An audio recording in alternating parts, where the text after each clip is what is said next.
Hey, everybody. Mike Bernier and Long Doan here, owners and CEOs here of Realty Group. We just want to cover today, the big case that's going on right now that everybody's talking about, that's made the news. It's sensationalized in the news. Everybody's been hearing about this.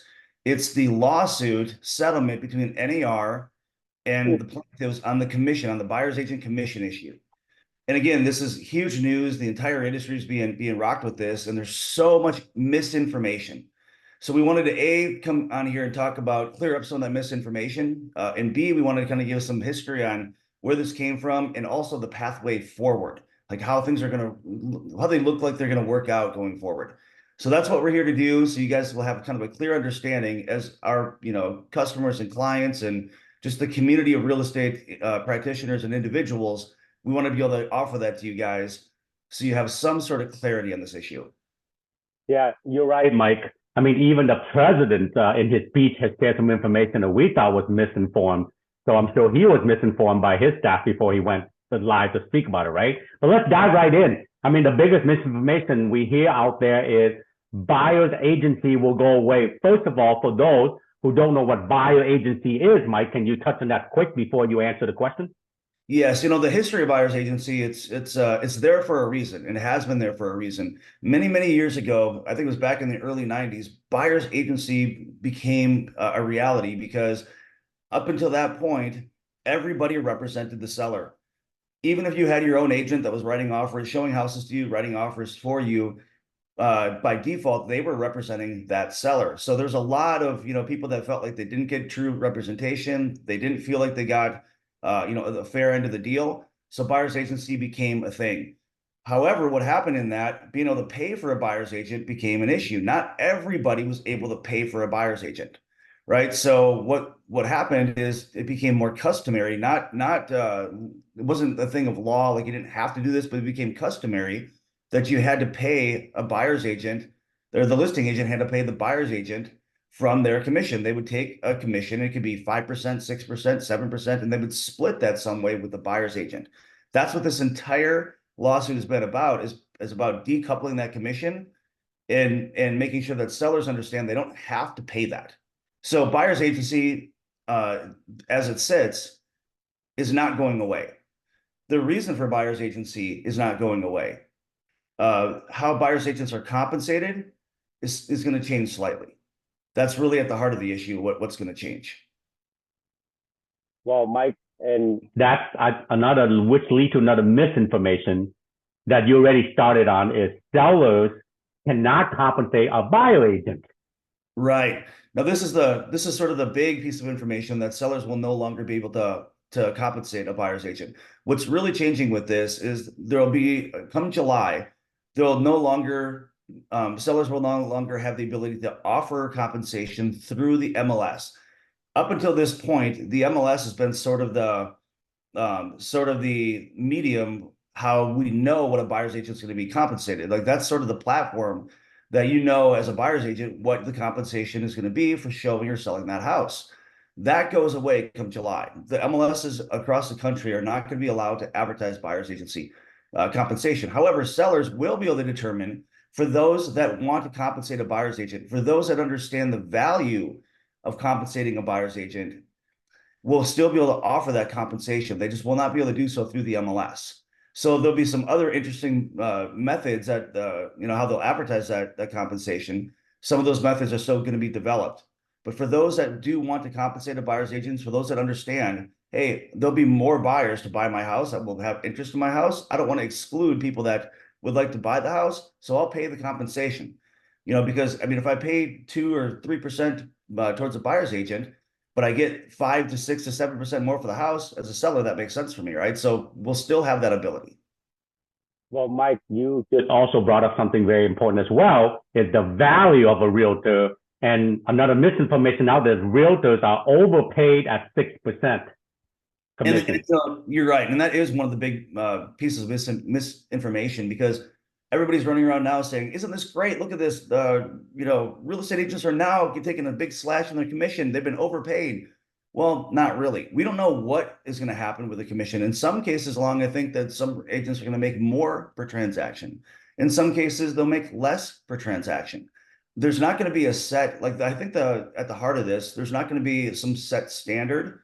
When people are used to seeing a number between, call it 2.5 and 2.7% for buyer's agent compensation, this could kind of go all over the map.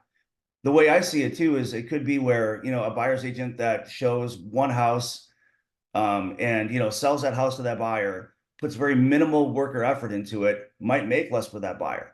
But somebody that's going to be working with somebody for a year or 2 years, showing 75 different homes, running 8 different offers, now ends up successfully closing on something, there could be a different compensation for that. So I think there's going to be more than one compensation model that pops up here. But the idea is what's likely going to change is the seller themselves won't be tied to or won't feel tied to paying a lump sum of, call it 6%. What they call that is coupled. Both commissions, listing agent or seller's agent commission, buyer's agent commission, coupled. They want to decouple that. So again, in some cases, the seller will say, I want to pay the buyer's agent comp and I want to compete and pay well. Other cases, especially if the house is a really, really hot commodity, there's going to be 14 different offers on it. They don't need to pay your buyer's agent and they're still getting what they want or more. They might not feel the need to pay a buyer's agent. So I think this is going to be so circumstantial. Up till this point, it hasn't been circumstantial. Before you even put the property in the market, you've decided this is what I'm paying a buyer's agent, and that's the number, right? I think that's what changes is now it becomes more circumstantial. Well, Mike, the buyers have always paid the buyer's agent. It's just through the purchase price, right? Because out of the price, they already built in the commission to be paid, so they do not have to come out of it out of pocket. With this new proposal, it's going to hurt the first-time home buyer, the VA, the minority group that has already a large home ownership gap. Can you touch on that a little bit and explain what that all means? Yes, and here's the thing, because on anything like this, it benefits some people more than others, right? So sellers might feel, wow, I've got the ability now to make a choice that I don't have to pay this, or I don't feel like I have to pay this. But at the other end of that, who's not going to benefit?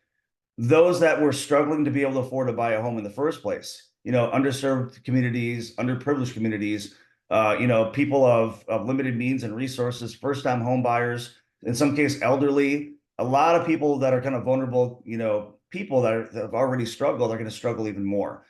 So that's for us at Realty Group. I know we're going to be looking at solutions, everything from different programs and education and different people we can plug those individuals in to really kind of beef up their power as a buyer over time. They're going to need a little bit of help.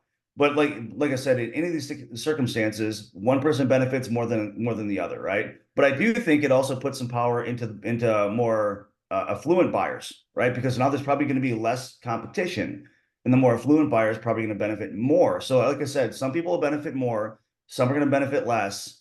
Over time, we're going to figure this out, and we're going to make sure that everybody has a fair shake. Yep. Well, the other misinformation which lead to it, just because the sellers now can decide not to pay a buyer commission, that 2.7 or 3% somehow will artificially, reduce the home value. Right. I mean, what's your thought on that? Right. Yeah, that's sort of the thing too that's out there, is that this is gonna, because one of the misinformation pieces that I keep hearing is that the seller paid commission has artificially increased the home values. That's a gross misinformation if I've ever heard it, because the reality is bringing more buyers to the table has been what creates a higher value, right? So the way I look at it, right, is the more people that has been brought to the table because they can buy, because the buyer's agent compensation has been paid by the seller, the more buyers now they're in the market buying more homes, and it probably has pushed home prices. Okay. Doesn't mean that the paying of the commission has pushed home prices. It means the fact that there's buyers out there buying it's created demand, right? And that demand is what kind of fuels the home purchases. So, to look at it that the commission coupling and sellers paying commission has artificially raised home prices, which is a little weird considering the supposed victim in this, has been sellers, right? Because they're the ones that supposed to have been victimized by having to pay this. And yet, if that's artificially risen home prices, who's benefited? Sellers. So I'm not sure how that, how that's all played out. But quite frankly, I think we're going to see over time that the home prices are not going to be affected by commissions. It's almost like, closing costs or any other concessions have never really affected home values. Well, Mike, all of these misinformation out there, which lead to, of course, because the DOJ is involved, and this has not been approved by the court yet. So things could change, but let's say things don't change and they move forward. What's the path forward that you foresee is going to happen? That's a good point because the settlement right now is proposed. It's not approved, it's proposed. So there could be some changes, right? So if it is sticking to if the terms are going to stick to what they are right now as they go forward, there's going to be a few things that change. I think here's the pathway forward. Number one, we are going to have access to buyer's agency for those again that know the value and they want to be able to pay a buyer's agent. They're going to be able to do that. So I want to ease everybody's mind on that because for those that get how powerful that is, that's not going away. Also, for those that understand the power of buyer's agency and how valuable it is, that's not going away. How it's structured might change some. Part of the settlement is that we are going to now have to have an agency agreement in all circumstances. So in other words, the days that a buyer could, go onto a site like Zillow or Realtor.com, call an agent, go see a house that day, write an offer that day. It's probably those days are probably going to end or they're going to change. Because now what's going to happen before you start working with somebody, you have to go over buyer's agency, agree to the terms of the buyer's agency, including what you yourself, the buyer, is going to compensate that agent, right? Now, in the terms of that, you can say, I agree to compensate you long at X% or some flat fee. However, I still want to ask the seller to cover that. So I want them to cover my liability. You can still do that. However, we can't go working with buyers now, and this is the way it's always been done. Really, we kind of work with buyers or start working with buyers without these agreements in place, and then we get them later as we move, as the buyer moves forward and gets closer to actually purchasing. So that's going to be one thing that changes is the buyer's agency is going to be dealt with much earlier, and the terms of that agreement are going to be much more clear to the buyer. Well, Mike, you also touched on the compensation. Can you deep dive a little bit on how that would look for the sellers and the buyers? Yes. Now, again, like I said before, and they kept using words in the trial in this lawsuit, words like standard, it was standard to pay X, Y, or Z for buyer's agency. Now, first off, I want to say there never was a standard. That was an absolute fallacy. You can look across any MLS, and the commission rates have all varied. Payouts have all varied. So there's never been a standard. How they got that to fly through a jury, I have no idea because the evidence is there. However, what's going to change though is if there was any type of normal, like a range of what things would look like in terms of buyer's agent compensation, listing commission, we don't know what that range is going to look like going forward. And again, a buyer might end up compensating their agent in some ways in part themselves. There may be like a retainer fee that's attached to working with a buyer, right? They may pay a lump sum out of pocket. They may get something from the seller, right? So there may be payment plans throughout the process. We don't know exactly how this is going to look yet, but there's going to be different categories I think that buyers will be able to draw upon. And I know that Fannie and Freddie's now in talks of even financing commission, right? So I don't think that's a great idea, carrying a commission, with interest over 30 years, but I think it'll be there. That option will be there. So we're going to see different options that the commission can be broken up. So instead of having to get it all from one source, there may be a mixture. And again, I think everything's so circumstantial. Not every seller will have to pay a buyer's agent to be successful. And not every buyer has needed or will need to compensate or somebody else to compensate their buyer's agent through history. And this is one thing I think that is true about the whole case is, buyers have benefited from this at times they didn't need to. There's been plenty of buyers that could pay their own agent and just didn't. They took advantage of the system that was there. I think going forward, you're going to see more people that have the money to pay their agent probably will. Which lead to dual agency, Mike, because I know not every state has that, but can you touch on that a little bit? How that could affect going forward? Yes, even if there's not dual agency, there's still always going to be, pretty much every state has the ability for somebody to work directly with the listing agent, whether they're, represented or not, right? And I think there's always been a group of people that's comfortable enough that works directly with the listing agent. Now, a lot of problems arise from that. I'm not going to say that's not problem free because there's a lot of problems. It's just some people are more comfortable taking that risk. And I think that group of people will increase with this. Think about it. I've got to pay my own agent and I got to come up with the money to do so or negotiate it in my contract. Or what I'm going to do is I'm going to go directly to the listing agent and I'm not going to have to pay a commission directly because they've already got one built in, right? That's what I'm trying to negotiate for myself is, hey, since you're working with me, you've already got a commission from the seller. I want you to work with me to get this home sold.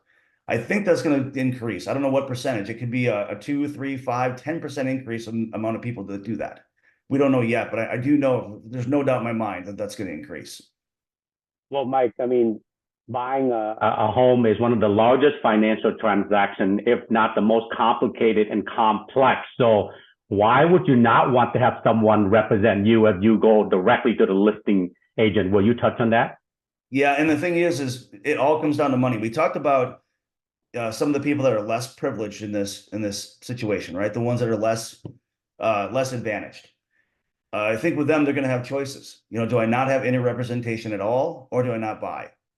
Since I can't afford my own agent, I'll just go directly to a listing agent. And that's not always going to pan out well for everybody, right? The reality is buyer's agency, as I said before, is here for a reason. There's a reason why buyer's agents have been so valuable over time. Now, one thing I will say, Long, and you know this as well as I do, not all agents are created equal. And throughout this lawsuit, we've heard of low performance agents that they're saying, what's a buyer's agent even worth? Well, the answer to that question, a good one is worth their weight in gold. One that's not so good, they're not worth much at all, right? So, and I think what's going to happen now, because a buyer's agent's never had to negotiate their fee directly, not on this scale that we're going to see. So I think we're going to see the consequences of that. Agents that are really high value are going to negotiate for their fee well. They're going to be worth it, and people will be happy to pay. People that do not negotiate for their fee well, that don't have a lot of skill, that don't have a lot of experience, that don't have a lot to offer, those agents, if they do hang in the business and stay in, they're probably not going to have the same compensation that other people do. This will be the first time that buyer's agents really have to establish their own value. Because before, in the old system, it didn't matter if you were a good agent or bad agent, you made the same.